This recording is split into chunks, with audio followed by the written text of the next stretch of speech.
just like, I don't know, man. Our listeners have forgotten about Jason. Dude, right now, man, they should be really concerned.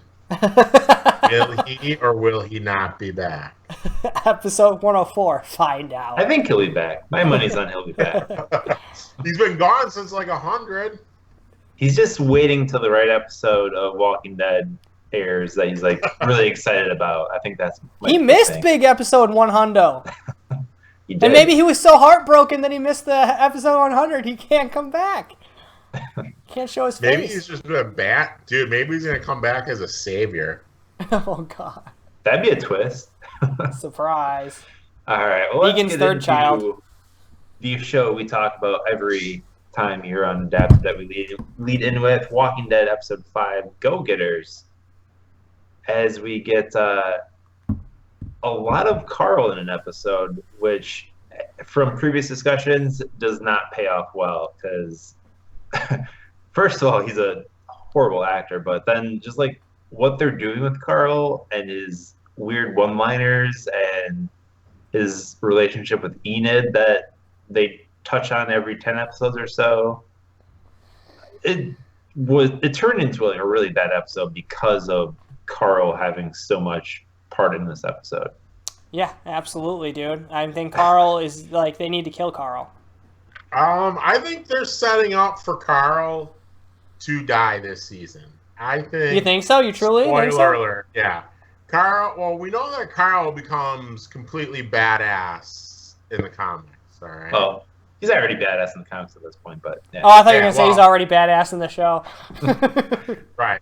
Well, we know that he became badass in the comics, whether or not it's now, a long time ago, whatever. But I think this is the rise of Carl, dude, to become badass, and he's just going out in a blaze of glory. Dude, 2 guns, 2 hands, a cigar in his mouth, dude, and he's just walking in. I think he's missing the guns, though, because at the end of the episode when he's in that truck, I don't see any guns or anything that he might have. That's because they're going to come, because he's in Negan's truck, dude. So he's going to come Bowie knife style out from behind, right to the throat, drag him back behind the curtains, get the guns. Somebody's going to come looking for him, twice in the throat again, hides him. Dude, now he's loaded. The thing about the comic book that is so amazing that they're touching on with this, the end of the episode with him sneaking off in the truck, which happens a little earlier from Negan's first visit to Alexandria. He actually sneaks off in the truck. And they show him just with this huge automatic gun of some kind. I couldn't tell you what it actually is, but it's literally the size of him. When they get to where the Saviors live, he just goes guns a-blazing and shoots every Savior in sight, and he's like, take me to Negan, otherwise more you're going to die. It's a great moment in the comic. No way. I don't know how they could possibly live up to that in the show, especially with what they have with Carl and what they're setting up with just like Jesus popping in the back there. And they have 0 chance of hitting that mark, dude. What you just described to me is what this show needs to do, and having Jesus in the back of the truck with him takes every fucking grain from that sentence you just said and just takes it and throws it out the window, dude. With Jesus there, he's not going to do it. Like, we're just going to be set up with some gimmicky-ass fucking story that's going to be really slow-paced, really dialogue-heavy. No one's going to die. I want him, dude. Like Sweener said, dude. Guns out. Well, why do you think they're not going to do it? I mean, I feel like, dude... Because they let us down all the fucking time. I mean, they can try it. Like, at that point, Carl already has, like, this vendetta because he sees that his dad's not doing anything, so he's like, oh, I've got to take care of business because no one else is going to. And they kind of touched on it previously with him and Rick in that relationship where he's like, well, I'll take initiative and I'll go off on my own and find a big jar of pudding to eat and things like that. But it's well, it's a defining moment for me. The fucking pudding moment. Let's just be real. That's when you lost me, Carl. That's when you lost me. So Carl in the comics is this badass and he does all this stuff. And the reason I'm saying that he's not going to again is what they do time and time again is tease the comic and then try and go away from what the comic does because they don't want people to guess it. So I'm assuming this is a tease to what happened in the comic. Just the same with his hand. Yeah, like it's all like shout outs. They're like, holy shit, oh my god, and all of us like. I mean, sometimes they go like word for word, scene for scene from true. comic, like the first episode. But for big things like this, we're not going to see it. I have little faith. Let's go with what we know, dude. All right, we know that Chandler Riggs, right, hasn't re-signed a contract for next year. He's obligated through this season. Who's Chandler Riggs? Yeah, he's the guy who plays Carl. Okay. We know that he's tweeted out that he's been accepted to Auburn University. He also is really heavily devoted to Pokemon Sun and Moon right now. Yes, that is his definition of heaven. And Spear, to touch on that rumor with his dad, like having him posting something on Instagram of freedom and things like that, but then his mom saying like, okay, he's fulfilled 7 years of his contract, and his dad posted freedom because his dad had to quit his job and be on set for 7 years of Walking Dead because he was a minor. So his dad on the set is actually a teacher on the sets, all right, for The Walking Dead, and then. But he needs a legal guardian on set though, since he's a minor. Right, and then the other thing is that his dad moonlights by giving Walking Dead dad adventure tours, dude. He's got his own business, dude. So I think Dad's like, yo, Chandler, man, I think you might really, really want to think this out, bro. Because we got a pretty good little thing going here, dude. Hell yeah, you The Walking Dead make that cheddar. Dude, I give tours of The Walking Dead. Hey, I'm teaching kids on set. I mean, Carl, they call this the honey pot, all right? I can perfectly see why people think he'll probably get killed off, but I honestly don't think he will get killed off, mostly because there's so much more story to explore with Carl and other characters that haven't been introduced yet, but we'll see. I mean, these are actors' contracts, so it's a little bit different than, well, it happened in the comics, so it has to happen. Like, we've already seen that doesn't have to happen, like people like Andrea that left the show that got killed off, and her character from the comics pretty much got divided between Michonne and Sasha, so they can kill him off and get away with things by some degree. So personal opinion though, I think he's going to stay alive for the foreseeable future. Yeah. Despite the awfulness that we're seeing with him and Enid, and somehow finding some roller skates that, first of all, fit them, and that there's two pairs. That were just their size. Why couldn't they have been roller blades, dude? Right? Yeah, what are the odds that you find a fucking even older version of rollerblades? And in the zombie apocalypse, who packs up a pair of roller skates and then just leaves them on the side of the road? Oh, here's a funny question. Speaking to that, it was so strange. We've run into a shit ton of zombies, right? You're telling me that nobody has turned into a zombie while wearing flippers or rollerblades or something weird? Where's the zombie on rollerblades, dude? He's out there. You know it's out there, dude. They didn't just die and then take off their shoes and start walking around barefoot. Their shoes didn't deteriorate because they turned into zombies. Let's start seeing some. There's some roller rink in America, in this Walking Dead universe, that is just filled with zombies on rollerblades. How awesome would that be if they go into a roller rink to scavenge for food and there's just zombies doing a circle, dude? Give it There's to a me. zombie TJ spinning the tracks, His oh. I just couldn't believe some of the writing in this episode with the things they made Carl say, like, I like to drive. And then... Oh, awful, dude. Him and Enid and their conversations, like, her not believing that he came for her, and just weird conversations between them two. I don't know what happened in this episode, but it was real bad. They don't give him enough shit to say. It was just odd when she's like, do it for me and all that stuff. You don't have to do this. Because at the end, what is it going to prove? I was just like... And the thing that really bugged me by the end of this episode was, okay, he was in a car, and he used it to kill a walker or two. When Enid wasn't in any kind of danger, and she's someone that is able to take care of herself. So I'm sure Carl. Yeah, exactly. Get out of the car, kill him. So confused. Take the car to the hilltop instead of trying to find roller skates to explain how they get to the hilltop. Dude, and Enid was making fucking good time, dude, to get to the hilltop because Carl's like, "You're gonna walk?" And she's like, "Yeah." So lickety split, she's at the hilltop like 2 seconds later. And how did she get into the fucking hilltop, dude? Apparently that place isn't very fucking secure. And how did she know where fucking Glenn and Abraham were buried? Because she's just chilling out by their graves. I don't She's been know scouting it out for a while. much about this episode. I don't even know, like, she was like, I have to go to the hilltop to help out Maggie. Like, really, at this point, what is she going to help Maggie with? I mean, she's not a doctor, just emotional support.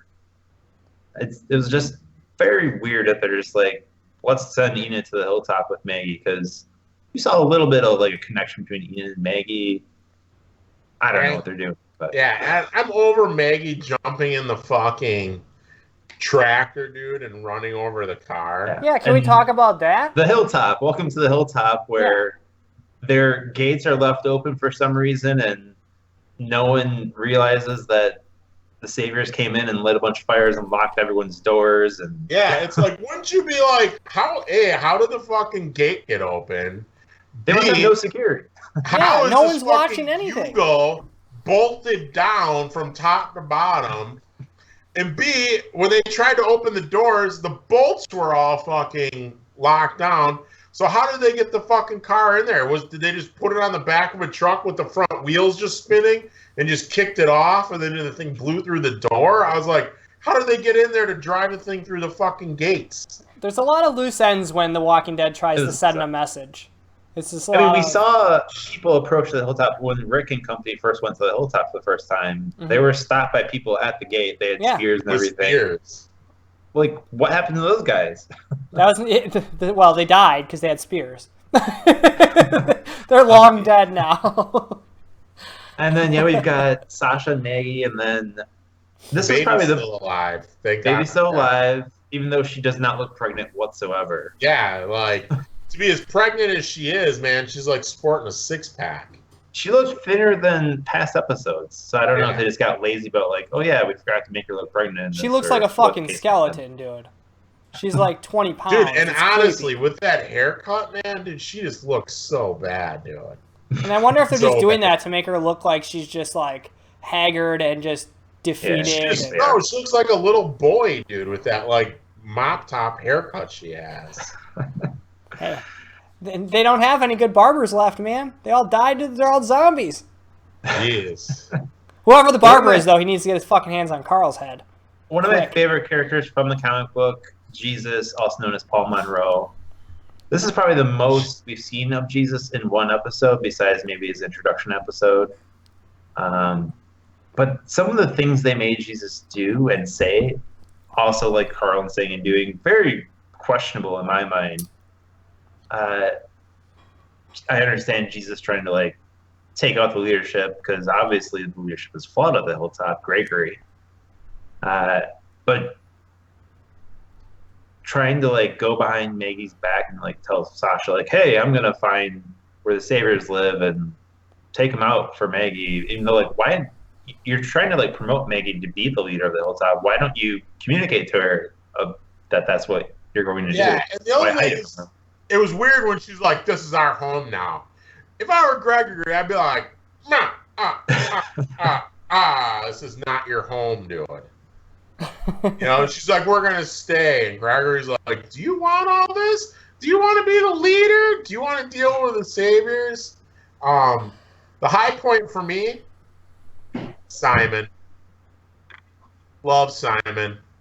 Simon was... Maybe just because I was so sick of how many times Negan had like just a long dialogue-y episode. Yeah, it was refreshing to not have Negan. Simon is probably one of the better characters we've seen in this season. I didn't even know his name was Simon. I'd look that up, but I don't think they mentioned his name enough to actually like, okay, this is Simon. Just like, and I know the actor Stephen Ogg from Grand Theft Auto 5, and all I heard was Trevor the entire time. It was awesome. He's been in Better Call Saul. He was just in Westworld. He's been around in the acting community, but yeah, he's awesome. I don't totally know why he would prefer gin over whiskey if he's that much of a badass, but whatever. Not really, then, dude. Apparently. Yeah, that was scotch. All right. Oh, he made the good call then. Dude, a lot of his mannerisms are very similar to Negan. Like a lot of the things he did, which threw me off a little bit. But yeah, dude, I actually like him better as a villain than his Negan. performance as like a badass character, like an evil character to some degree, like is better than what they're doing with Negan in my mind. Yes, totally agree. Especially when he made the dude kneel. I thought that was a really good scene, and like I think if Negan did it, it wouldn't have been as good. Yeah, and the other thing is, it's like the part I have with Jesus is, it's like when they made Gregory like kneel, like you could see Jesus was there. It's like, Jesus, you think if Simon told you to kneel, you're not gonna fucking kneel, dude? You're fucking kneeling. Yeah. You're all fucking kneeling, dude. Yeah. Let's talk about Gregory, because Gregory, they made this character annoying on purpose, and just like a reckless leader, more or less. But the name stuff of forgetting names got a little old. That was probably my only real gripe with Gregory. But overall, a good performance by Gregory, as far as I like when he was going to sell Maggie and Sasha down the river.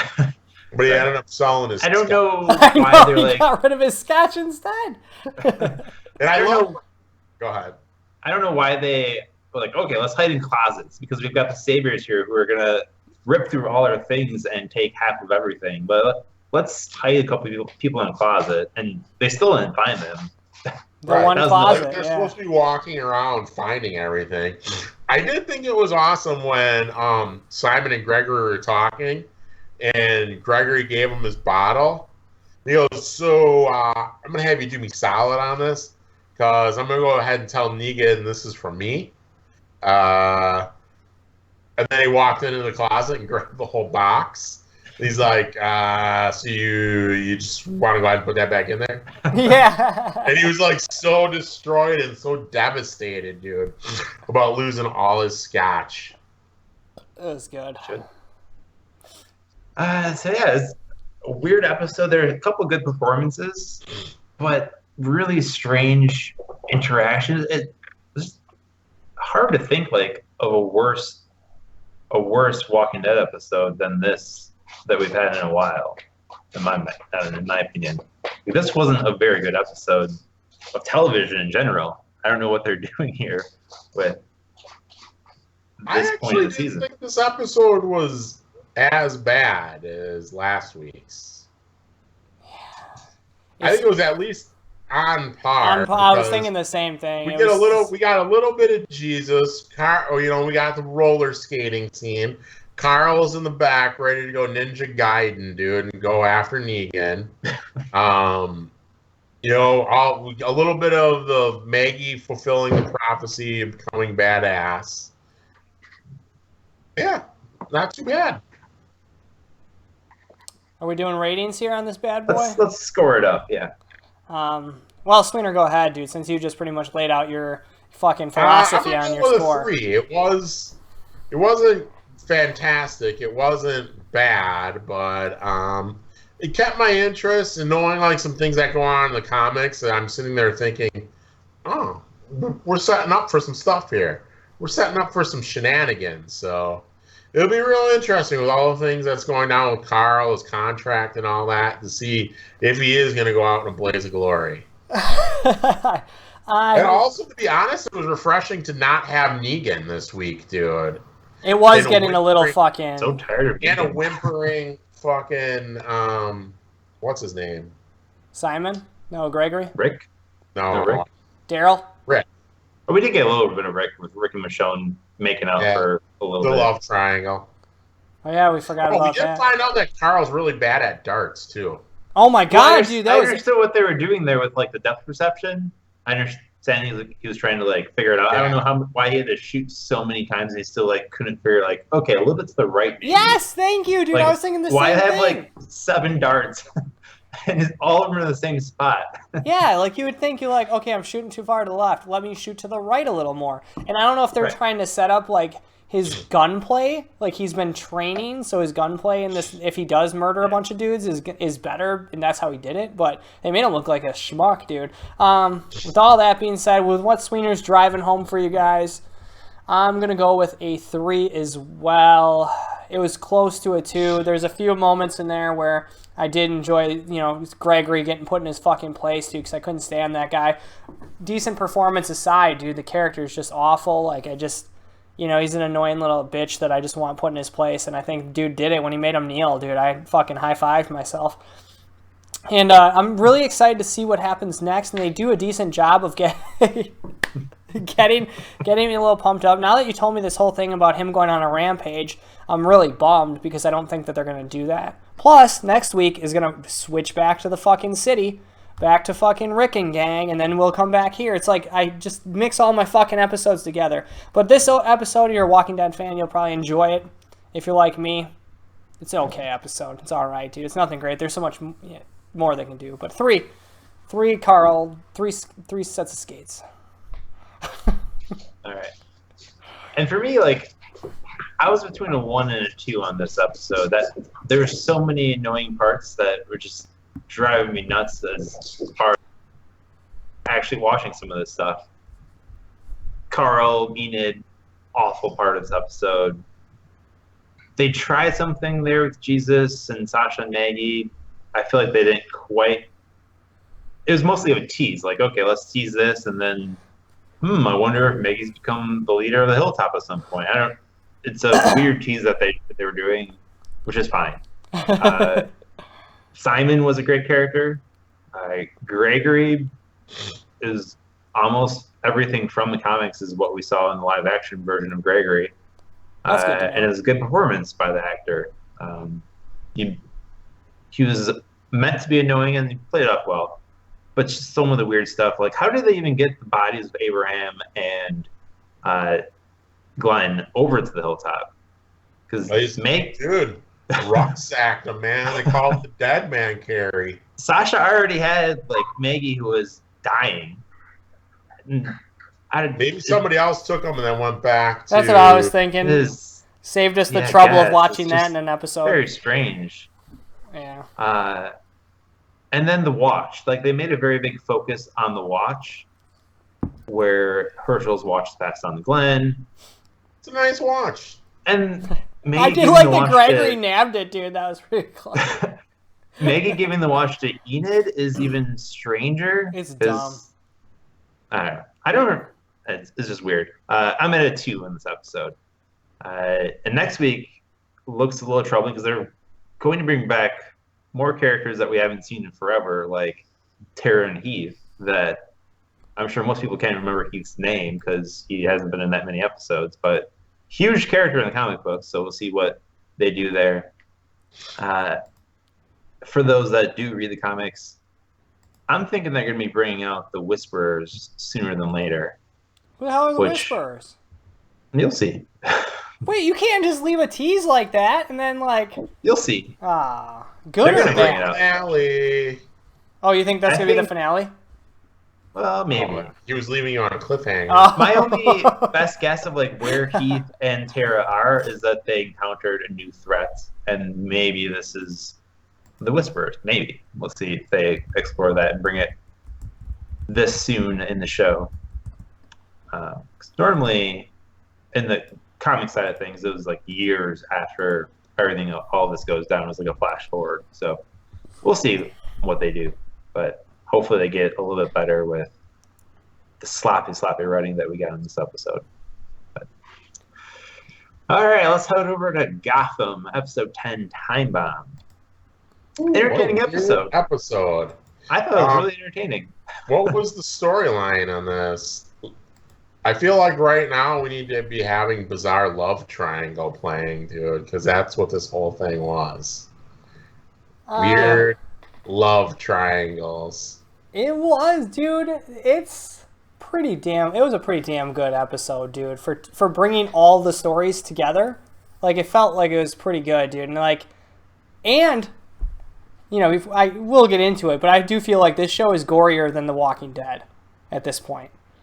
And that's a good thing. Hello, comrade. They don't mind cutting a hand off. No, They're dude, not and it gonna went tease it. squirting everywhere, man. Stabbing people in the fucking eyes and all sorts of stuff. Yeah, I like Enigma torturing Tabitha and Butch and setting up different scenarios and traps and games for them. That was a Riddler-esque moment. I was just gonna say, do you think it's Riddler-esque? Well, that final part where she could either chop off her hand or electrocute Butch, whatever. That's kind of thing Riddler does, making someone make a choice like that. He learned it from the Mad Hatter. Pretty much. Gotta learn from somewhere. And Barbara jumping in there. Dude, Barbara coming back hard, dude, like a champ. And like she doesn't want to be at the kids' table anymore. No, she wants to take the city, which is good for her. Do something. I love her, that she's like, Butchie, we don't have to go to war. We just gotta start a war and watch, dude. Barbara is slaying it. Really weird and creepy. Like, got all sorts of crazy BDSM stuff going on. The shop, dude. Her putting that dude in like the cow yoke. Oh, that was great, dude. He's just because he was all excited. He's like, "I'm gonna get a little play," and then he's like, "You can't leave me like this, dude." The other thing I thought was pretty funny when Gordon thought that somebody other than Bullock should be the chief, and he's like, the other guy just shot a cat last week. That was a good line. He's like, on purpose? He goes, doesn't matter. Some good Harvey moments in this episode. Yeah.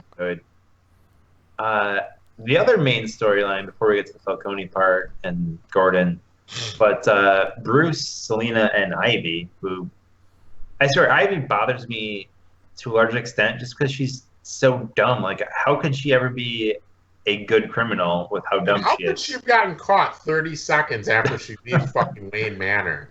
Yeah, were they hiding in the bushes just waiting for her? Or like, where the hell did she go? Gonna come clean about how she escaped. Well, yeah, with her little potion and Alfred, and I think, well, I don't know if Alfred will ever come clean. I think that's a little secret that he's going to keep. Oh, dude, he can't tell anybody that he fell in love with Ivy. He doesn't want Master Bruce to know that he was weakened and like that. Seduced. And first of all, how old is Ivy? Is she 18? Yeah, I think she's going into some creepy territory. She can't be spritzing that on everybody. But yeah, the whole key thing and the Court of Owls was explored a little more, which then later connects to Carmine Falcone, which is kind of interesting.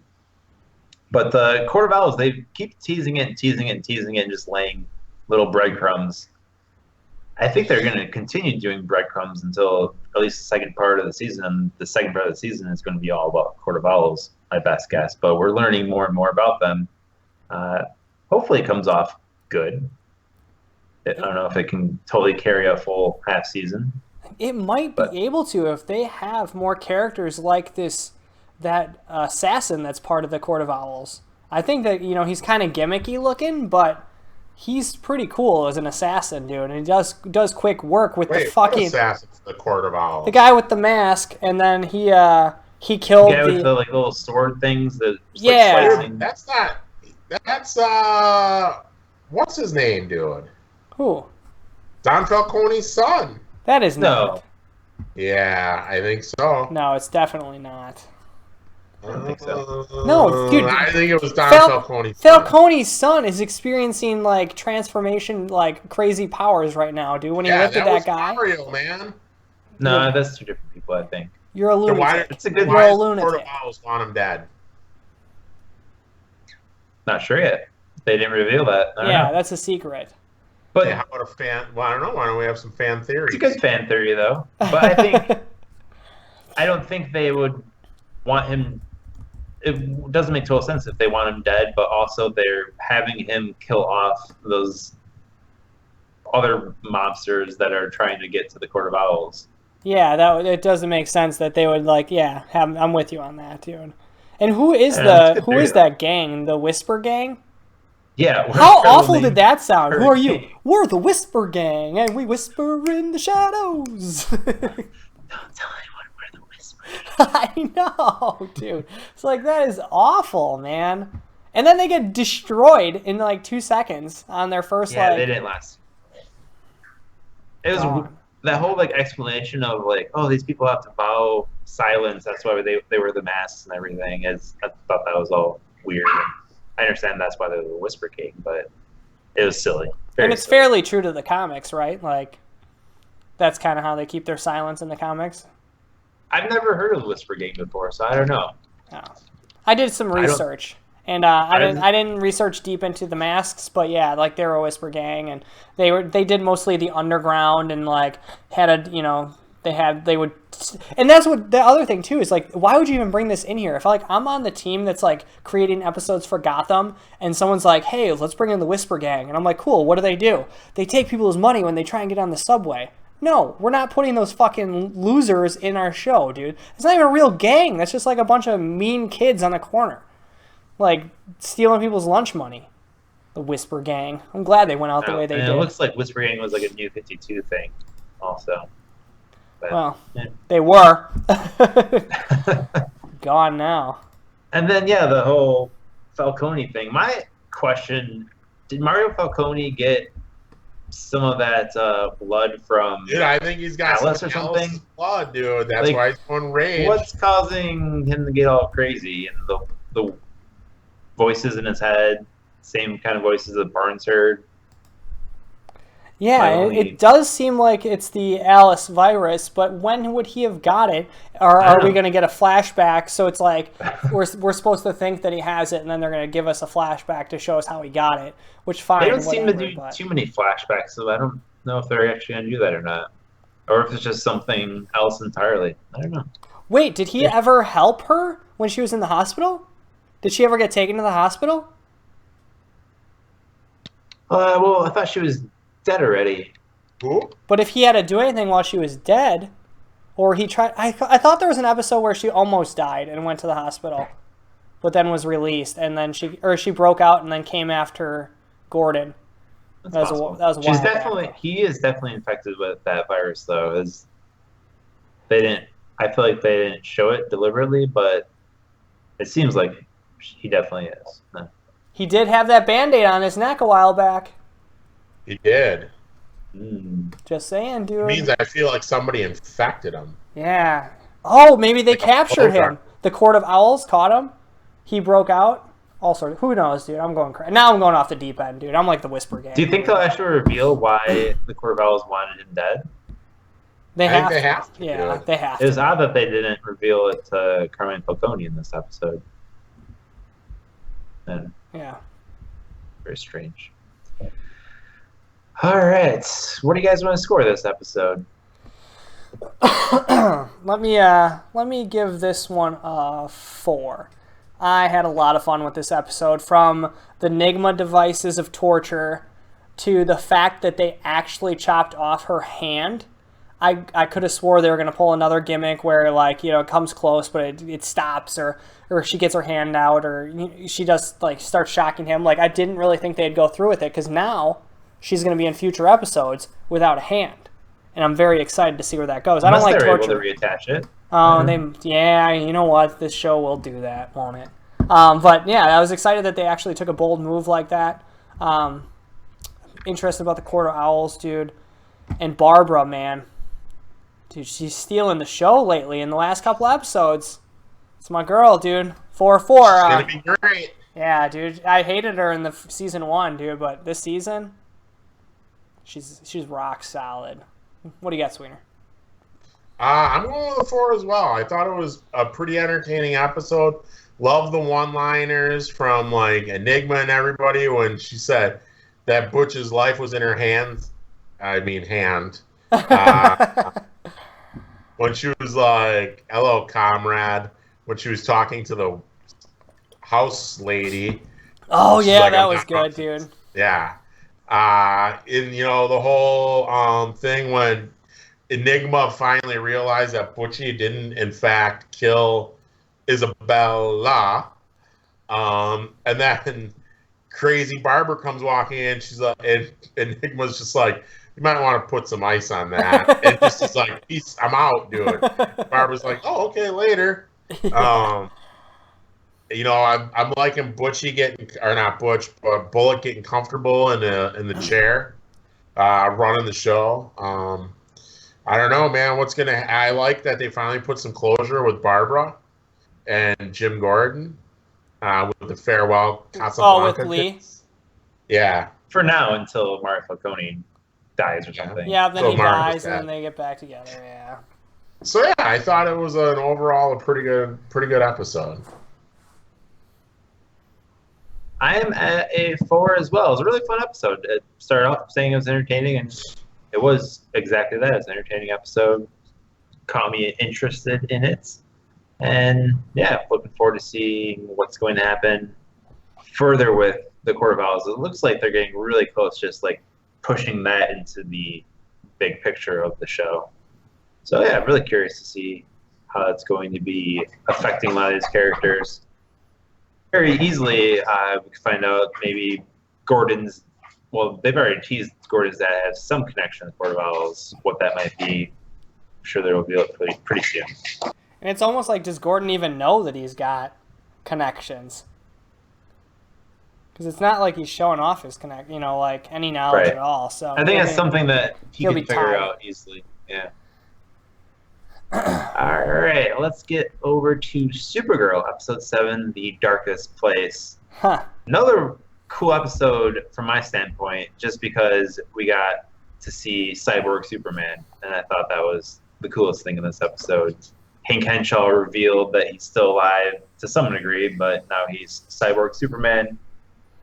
I was waiting to see if this was ever going to happen, and it happened. I think he's going to lead off into bigger things. But besides that fact that Hank Henshaw is absolutely nothing like Superman, they still called him Superman. Yeah, that was kind of strange because like nothing. I mean, in the comics, Hank Henshaw becomes Cyborg Superman. Cyborg Superman, like, he literally comes into play in the comic book side of things during the death of Superman. He's one of the people that says, "Hey, I'm Superman," when something like that or whatever. I remember I had this comic back in the day, like when it first killed Superman off. Like, this is the one I was checking out. And yeah, dude, like, had they portrayed him as a version of Superman, it would make sense. But just like pulling him out of thin air because people know the name was kind of bullshit move. But I don't know, man. I thought this was a really, really bad episode, man. This was like an episode that had like no clear direction on any one single storyline. It was just like, dude, it was like at Thanksgiving, man. Like, you got a little mashed potatoes over here, some stuffing, a little turkey. You kind of just like mix it all into one big thing. You're like, here we go. That's what it was, man. Like, what was the main plot of this whole storyline? Tell me. I think just revealing, well, first of all, Cyborg? Henshaw is still alive as Yeah. Cyborg Superman. Revealing Jeremiah is still alive. That was like... Ooh, I didn't watch season 1, so I have no idea who Jeremiah is. Alex's dad. Okay. And Kara's you know who pretty young. should have been Cyborg Superman? Jeremiah. Full circle.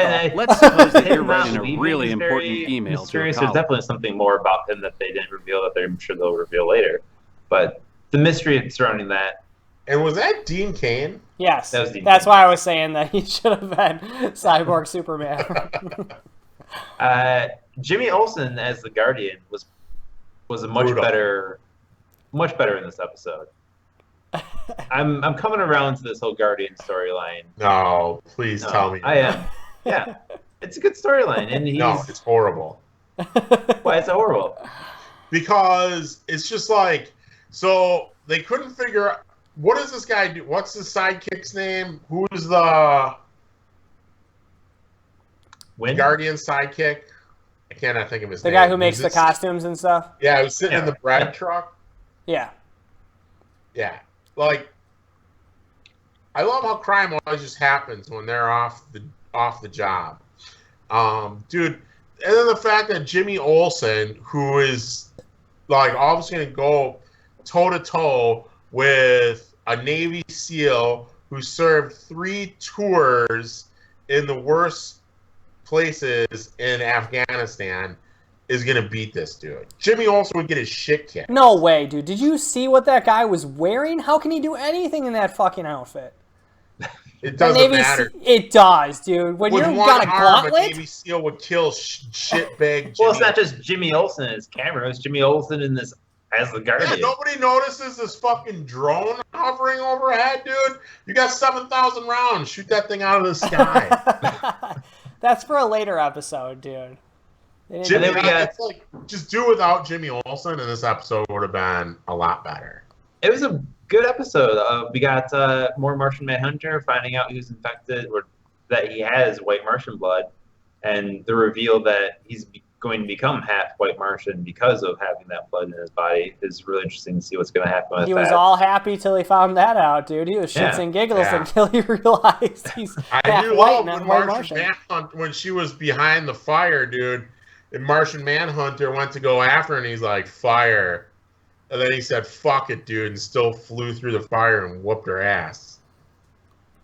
Yeah, I was kind of curious what was going to happen with that blood, dude. I'm kind of glad they showed it already. And Alex's story of her and Maggie Sawyer still continuing to grow. I'm into that, see what's going to happen.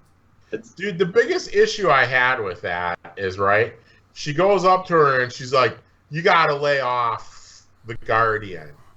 And she's like, well, is this because we're friends? And she's like, no, we're not friends. I loved you. You didn't love me back. Oh, dude, it's dreadful. So stay away from the Guardian. If I were her, I'd have been like, fuck you. Now I'm really going to take this dude down. Now I'm glad I told you not to get the show, but fuck it, dude. Yeah. I like how they just happen to be like where the Guardian and the other dude were fighting. Oh, yeah. And they're just like, freeze. Coincidence. We got you covered.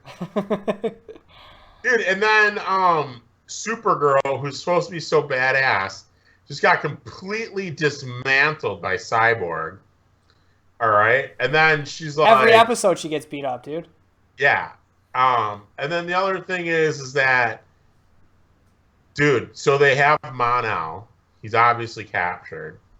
Apparently, he has a weakness to lead. That sucks for him. But, man, so now we find out that she's vulnerable after she uses her solar vision. You got to be like, sorry, Mon-El. You got to go. You got to die. Because they're going to take her blood, dude. Now they're just going to make like we obviously know something bad's going to happen. Because Cyborg somehow managed to find the secret lair. And what's the little robot's name? I can't think of it right now. But you're just like named off a lot of cool things that happened this episode. Why didn't he just start blasting, dude? You must leave or I will fire. Once he had the blood and identified as Kara, then he's a machine. This is your warning. This is your 48th warning. I'm going to fire right now. I think big things are going to happen, and what I'm seeing so far, I'm having fun with this show. A lot of cool things that I've read from the comics. Mon-El being infected by lead, and that lead affecting him further in the comics. So we'll see what happens with that. But yeah, Cyborg Superman, big enough reason just to say this episode was great. And start off the scores, I'm going to give this a 4. Dang, dude. Right out the gate. Yep. I guess I'll jump in and say I'll give it a 3. It was close to a 4, but, you know, just the stuff with, like, shit, man. Her getting caught and just, like, the whole, her sister, that stuff. I didn't see season 1, so the whole impact of Jeremiah fell flat on me. So, I mean, I can't take it away from the episode as not being good, but I didn't get it. So, I mean, it's my opinion, and, you know, it's you know, it didn't do anything for me. But seeing Dean Cain was pretty fucking rad. The villain was awful. Fucking awful, dude. And then we had to watch the Guardian fight him, dude. Guardian I'm on the fence for right now. Like, some of it I like, some of it I just can't stand. And seeing that costume when we've already gotten put through, like, some really cool costumes with Martian Manhunter, with Supergirl, her outfit's actually really cool. And some of the other ones, he fucking sticks out like a sore thumb, and it's not fun to watch. It reminds me of the Arrow. I feel like I'm watching some of the shitty stuff I see on the Arrow when he fights. And especially, and I think it wouldn't be so bad because the Shield's really cool if he didn't, his first major opponent wasn't a guy whose outfit is very fucking similar in shitty style wise. Like with the pads and with and I know they did it so that way he'd have a comparable fight because they're both martial art. They both have combat skills. Neither of them have superpowers. I get it. But it was just like, dude, watching that on the screen was dreadful, dude. It just dragged me fucking apart. But a 3, almost a 4, dude, is actually a pretty good Supergirl episode. It's just like I watched it after Gotham, and it's really hard to like dial it in, dude. It was, and I'm not a Supergirl freak. Sweener, hit us with your thoughts. Dude, I'm opposites, man. I'm a 2. Wow, Solid 2. It's not a 2, but it is. Dude, the Jimmy Olsen thing is so horrible, dude. God, it was just brutal, man. The only really thing the fact that this story had no clear direction as to where it was going or anything like that was even more painful to me. Well, I think that was going with further Cadmus thing. That's what I was thinking. Why they wanted the heat vision, why the whole Medusa thing, and with Cyborg Superman building their empire. So it's like Cyborg, Superman, and then the love story, and then Supergirl. The majority of the episode took place in Cadmus with Supergirl and shitty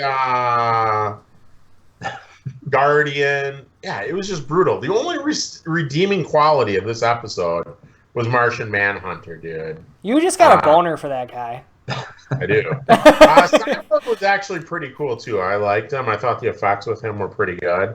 And it was cool learning about Hank Henshaw and all that stuff. So I'm at it, too. And you guys got to go back to the first season. Watch it on Netflix. You'll get more of Hank Henshaw, why Martian Manhunter takes on that life, and more Jeremiah. Some really good episodes that explore more of that. So I definitely recommend catching up on season 1 on Netflix of Supergirl.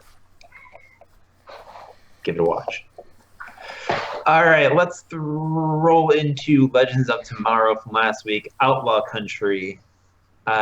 Start this episode, had some really bad moments of dialogue where they're like, what's a speedster? And they went like 5 minutes like explaining what a speedster is. It just killed me. I understand, like, you've got, like, even for, what's her name? Was it really that long? I feel like it was 5 minutes, but the time was just stopped. It was just a weird, like, why even waste that time? What a speedster is. Like, most of these characters are from the Flash show. I was just gonna say that, dude. You know these characters where they're from. It's not like you just turned this on in season fucking 2, episode 7, and you're like, huh, what is a speedster? I've been wondering that for years. Just because they have one character from the JSA from the 40s, which, in my mind, I feel like there should have been a speedster back then. Like, but who knows? Maybe in this universe there wasn't. So, but yeah, we went back to the Wild West and Jonah Hex, and I tried to forget that episode from last season, but this was pretty much just a rehash on top of that. Yeah, my thing is like this: you're in a time ship and you can time travel. Why did we have to go back to the Old West again? You know what I'm saying? And I get it because you want to have Jonah Hex in there, but I don't know. Yeah, I mean, the story was weak with that guy wanting to make his own country and Quentin Turnbull. Yeah, and whatchamacallit, Heatwave becoming Rory becoming good friends with him. Dude, I liked Heatwave in this episode, man. Like when he was in the bar and then he became friends with Turnbull. It was fun moments of just seeing them like talk to each other and I think they're tell stories. I think they're gonna be the next love story, man. They're gonna get it on. I did like watching Haircut kind of come into his own, dude, in this episode, and God, what's the guy who turns into Steel?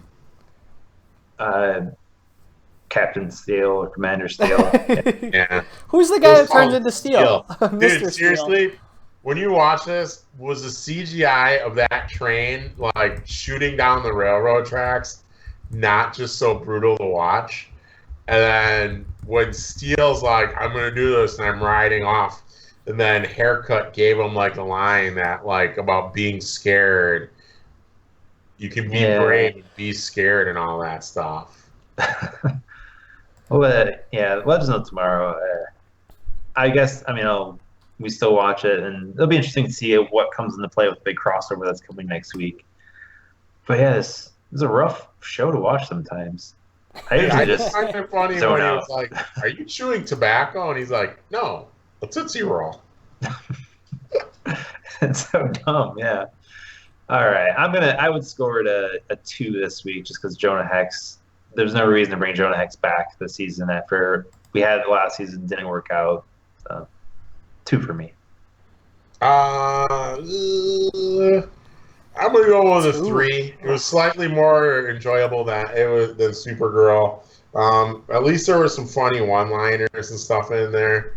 Yeah, I mean it can be brutal, but I powered through it.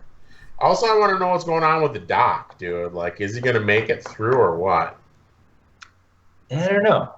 Like, I'm hoping they're gonna explore that, like how they changed his timeline. That he's having all these flashbacks. Right. I don't know. Chad, you didn't watch this, did you? No, man. I mean, all these reviews I consistently get each week, it's really hard for me to tune in. Right.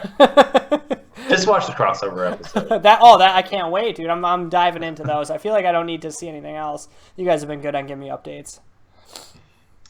All right, let's get back into Star Wars Rebels, Iron Squadron, episode 7 of this season. I want to start off because the coolest thing in this episode is that they had the exact same ship model from Shadows of the Empire Dash Render ship, which is the YT-2400. Same ship they showed off in here going back to Shadows of the Empire. So that's pretty awesome. Yeah, it's it's the newer version of the Falcon, so that's pretty cool.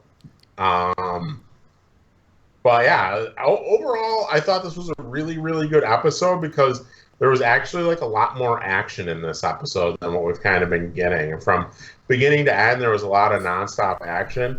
You know, Thrawn just continues to be awesome in this.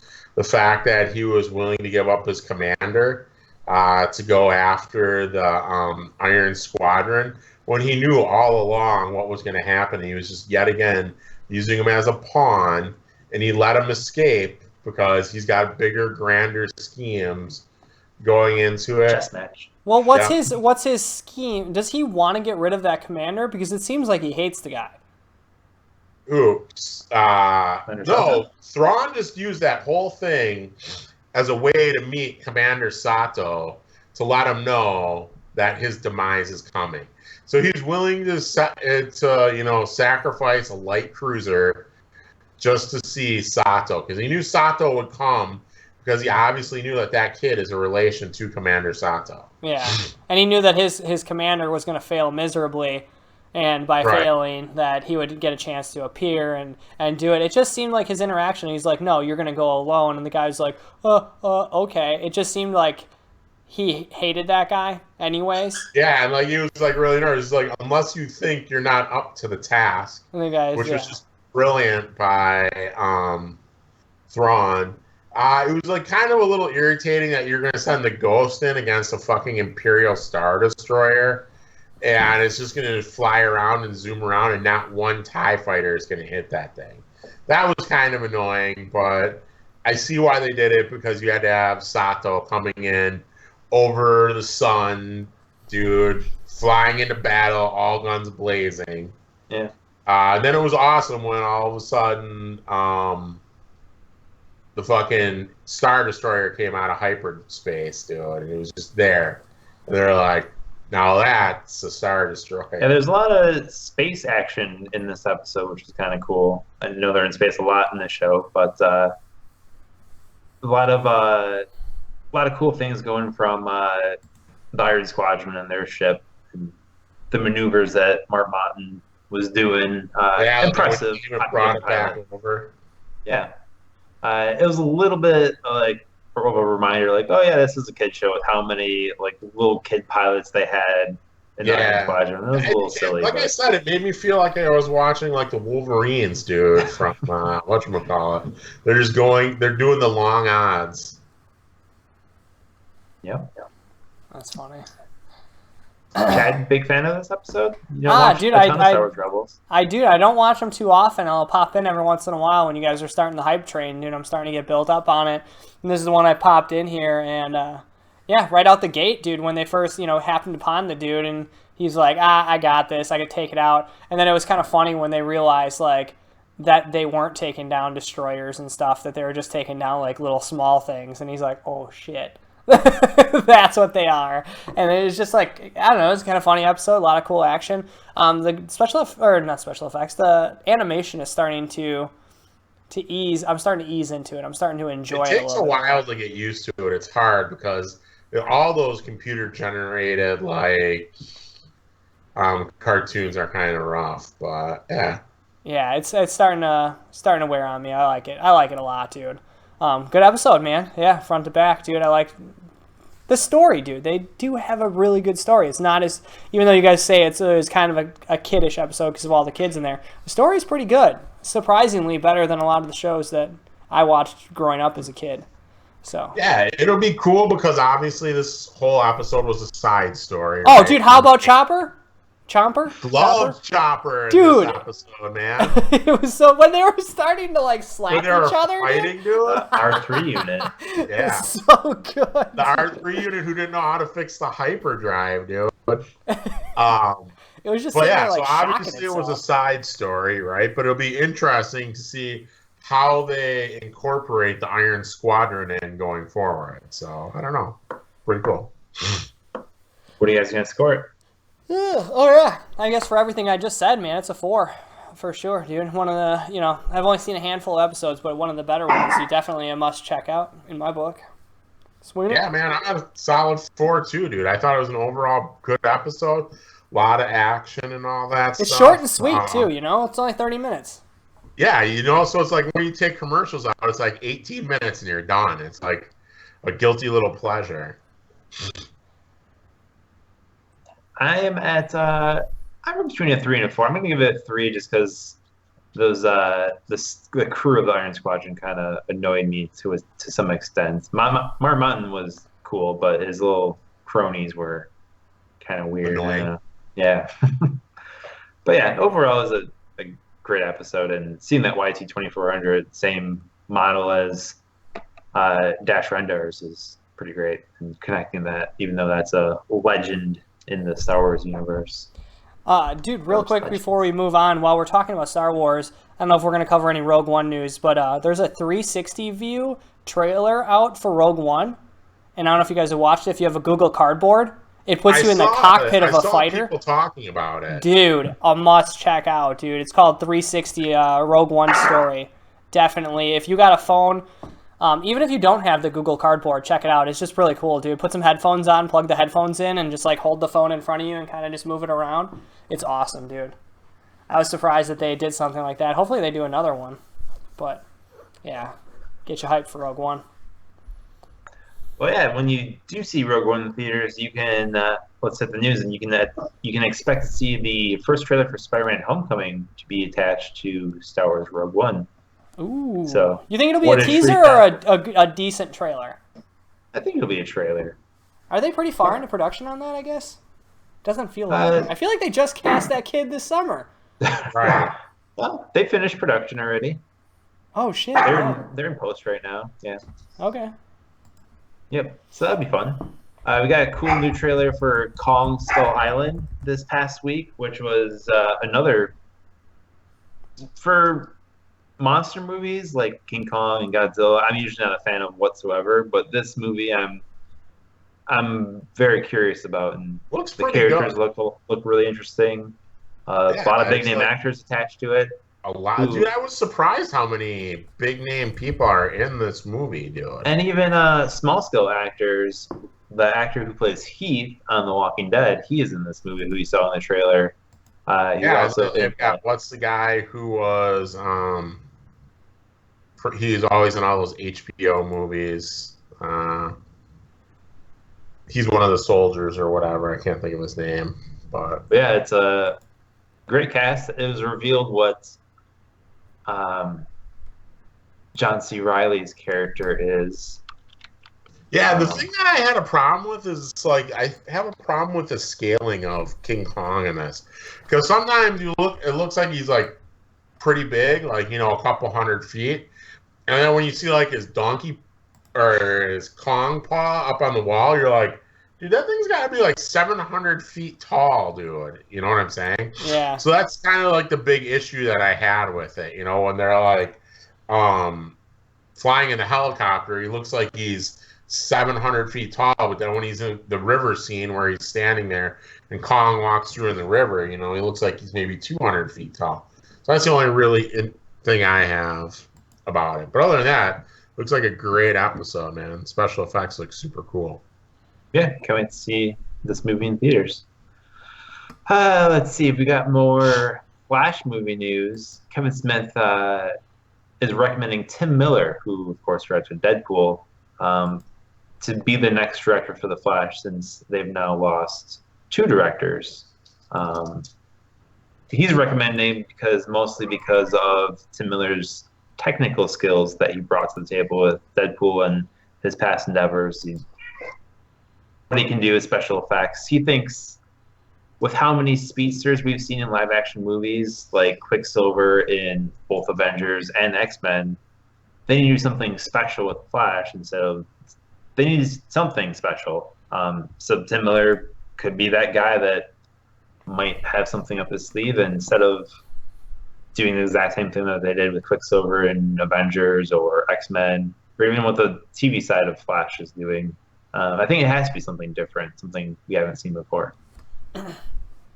So, who knows if DC Comics will listen to Kevin Smith? It seems like they do a lot, because seems like he's in their pocket to some degree. So yeah, right. I'd like to see him get a director that'll change it up a little bit and do something hopefully different than what a lot of people aren't too big of fans of the DC movies. They need to do something different. So maybe it's the director, dude. Hopefully they don't go actually have Kevin Smith direct the movie. He's directing tonight's episode of The Flash. He's directing second episode he's directed, but he's doing episode 9 of Supergirl too, right? Right, he's doing a Supergirl episode.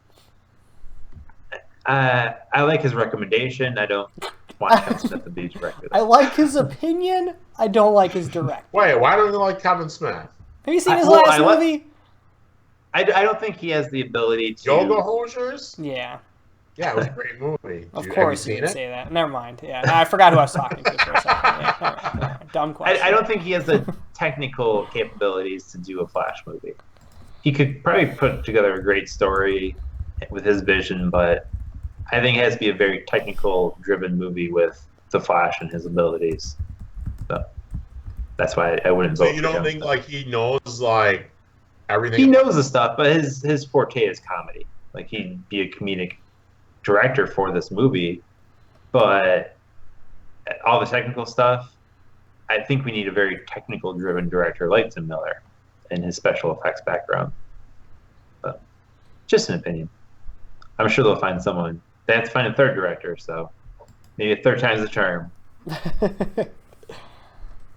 talked about the Inhuman TV news last week. Got a little bit more information trickling out. Is that the big event, the first 2 episodes that is going to be on the IMAX, is going to take place on the moon, where in the comics they have a base operation on the moon at one point, the blue side of the moon, I think they call it, or something like that. But interesting, this is going to be, they supposedly it's going to be 8 episodes in this season, which is great, good news that a TV show is only going to be 8 episodes on broadcast television.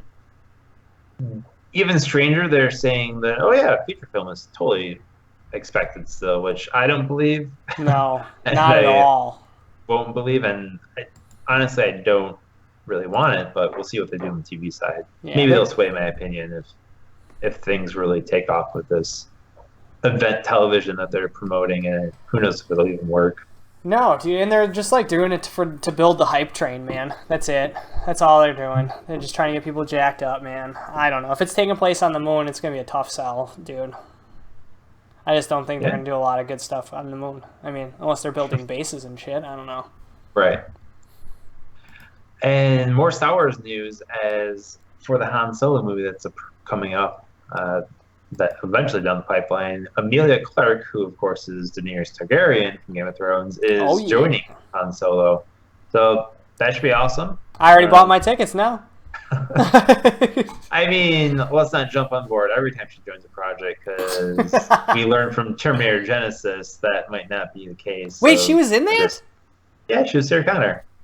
Oh, yeah.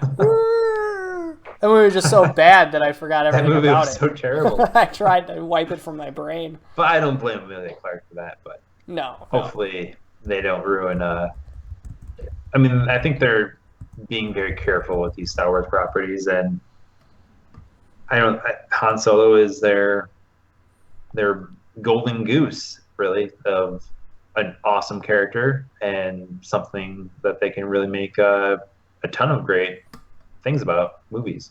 Yeah. So, are you excited for this news at all? I don't really know, man. It's gonna be so tough for me because she's so bad as the mother of dragons, dude. I'm just gonna be thinking like, can I get some fucking dragons finally? And I'm gonna be like, oh, wrong thing. Don't typecast her. I wonder what she's gonna be, who she's gonna be in the Han Solo movie. It's got to be a brand new character, I'd imagine.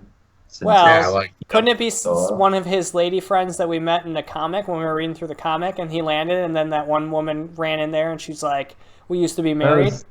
Sana Solo, which I think she's the wrong ethnicity for Emilia Clarke to play, but well, they've been down that road before in movies. Yeah, I suppose so. Yeah, that's what I'm going to say. It is interesting if they do explore that character in the movie, his ex-wife. But yeah, we'll see what happens. And we've been talking about more directing news with Deadpool 2. I talked about the rumor that John Wick co-director David Leitch might be the new director, and it's official. He is the new director for Deadpool 2. And interesting enough, we talked about, like, oh yeah, John Wick, great. We got the director from John Wick, but this guy was actually uncredited as in the role of co-director. Right. He's a very stunt-heavy guy, and interesting enough, he worked on the stunts for X-Men Origins Wolverine, which, of course, Ryan Reynolds as Deadpool was in that movie. It was an awful movie, but it seems like he's got a lot of stunt background, and he's stunt double for a lot of big-name actors. I think Jean-Claude Van Damme he's stunt double for. So we'll see what he can bring to Deadpool 2. Dude, he's been part of a bunch of movies that I like, dude. V for Vendetta, Fight Club, 300. This guy's been around for a while, man. I mean, there's also on his resume some stinkers in there. So. Oh, dude, yeah. I mean, when you do 100 movies a year, you're bound to hit one. He's doing a lot of work as a stunt guy. So. Will this be his first credited full directorial debut? I looked on his IMDb page. There's something else he directed and actually wrote that I've never heard of. It sounded like an indie kind of thing. So yeah, I think mainstream, yes, it would be his first gig. Interesting. Could be cool, man. I like John Wick, so let's do it, man. And supposedly in the rumors, the whole beef between Ryan Reynolds and Tim Miller, why there was a falling out, why Tim Miller walked because of creative differences. Tim Miller wanted Deadpool allegedly to be on par with all the other big names. You wanted a big budget, I thought, and all the special effects. And Ryan Reynolds still wanted the gimmicky stuff and the scrappy movie. So that's dude, I honestly can't blame Ryan Reynolds because that's what Deadpool's success was, dude. Yeah. It wasn't turning it into a Transformers movie, dude. Yeah, and I think that's cool that he stood his ground. If that's the real story, I think that's really cool because that's what made this movie stick out for most people was its scrappiness and just kind of off-color humor, dude, and Kindar or whatever the taxi cab driver's name was, dude. I love that guy. Poor hilarious guy. Bless his heart. Back for a sequel. And by that I mean shoot him in the face. And last piece of news for you, Lin-Manuel Miranda, of course, famous for Hamilton, is he was in an interview recently for his new movie Mona, which he's in with Dwayne Johnson, new Disney animated movie. But apparently he wants to play Carnage in the MCU. Could be cool. I'm not. Well, I'm going to wait to see what happens with the Spider-Man Homecoming movie first before let's not we go too deep, especially with past movies we've seen with symbiotes, Venom, that didn't really play off very well. Or let's be honest, past Spider-Man movies that didn't play off well. We can't write this off as a golden child yet, but it's in the right hands, so I'm sure it will be. I mean, already the Spider-Man Homecoming movie is a little worrisome because I keep hearing like, oh yeah, well we're gonna get the Vulture, and then we're gonna get the Shocker, and a bunch of other villains. Like they're doing the same thing where they throw like 3 villains in a movie. That's usually a recipe for disaster. It works sometimes, but I don't know why every Spider-Man movie has to have multiple villains. They can't just do one. They always have to do a tag team at least, dude. And now they're in high school too, so that's going to be even hard for me to watch too with all the kid jokes. Carnage is a really interesting character. He's the human form, the real life guy is a serial killer, and he gets infected by the symbiote and becomes Carnage. And if you know anything about Venom, similar situation where it's just a dangerous character, and being linked to a serial killer is far worse. So we'll see if they go that route, but plenty of stories for them to explore. All right, that's it for this week of Adapted, episode 103. Don't forget to check out Block Party this week, as Chad and Amy talked about all the terrific holiday deals that you don't want to miss out on. Anything else to look forward to on Block Party this week? Yeah, dude, Fantastic Beasts surprise box opening in celebration of the LEGO Dimensions game that just came out. And Final Fantasy 15 has a huge patch. We got all the details, as well as the Division Survival DLC that just came out. So, did you see Fantastic Beasts, son? I did, dude. You gotta check out the Block Party for a little review on it. But teaser, it was fucking awesome. Have you read any of the Harry Potter books? Yes, I own all of them. I've read them all. Chad is a fanatic. Oh, are you really? Yeah. Oh, dude, I'm a huge Harry Potter fan. Oh, yeah. Here, hold on a second. I did not know that. Have you guys seen the trailers for Fantastic Beasts? Yeah. Yeah, it looks good. Then you might. Oh, Jesus. You might recognize something I'm about to bust out. I'm gonna make. Did you go in full costume, dude? I did. Shut up. Wait, you gotta we didn't see it, dude. You gotta stand up. Oh, Jesus. It's hard to see. Very nice. And I got a little shirt that goes underneath it and everything, dude. You know. Oh, I didn't know you were such a Potter fan. Oh yeah. Huge. All right, join us next week for Adapted episode 104 as we talk more Walking Dead, Supergirl, The Flash, and Supergirl. The crossover starts next week, so we will be excited for that. We've got Gotham, we've got Star Wars Rebels, we've got Jason back next week. We'll see about that. Or Doofy. Dun, dun, dun. And happy Wait, Thanksgiving. so how are we going to do The Flash? We're going to do 2 episodes of The Flash next week. Ooh, buddy! It's going to be a big show. All right. Well, happy Thanksgiving to everyone. Enjoy it. And we'll see you next week for Adapted. For myself, Tristan, Sweener, and Chad, enjoy your turkey. I could be Doctor Strange as well, dude.